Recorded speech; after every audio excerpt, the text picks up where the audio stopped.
5ই আগস্টের মধ্যে জুলাই সনদ এবং জুলাই ঘোষণাপত্র হতেই হবে। এর কোনো বিকল্প আমরা দেখতে চাই না। সরকার জুলাই সনদের খসড়া প্রকাশ করেছে, কিন্তু আমরা বলেছিলাম জুলাই সনদ সংস্কার শুধু ঐক্যমত হলে না, এই সংস্কার কিভাবে বাস্তবায়ন হবে সেই বিষয়ে ঐক্যমত হওয়া লাগবে।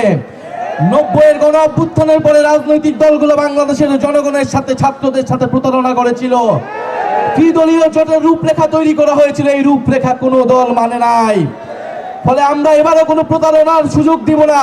জুলাই সনদ হতে হবে এবং জুলাই সনদের ভিত্তিতে নির্বাচন হবে এবং এর আইনি ভিত্তি থাকতে হবে। নির্বাচিত যেই সরকার গঠন করুক, এই সংস্কার বাস্তবায়নে সে বাধ্যবাধকতা থাকবে।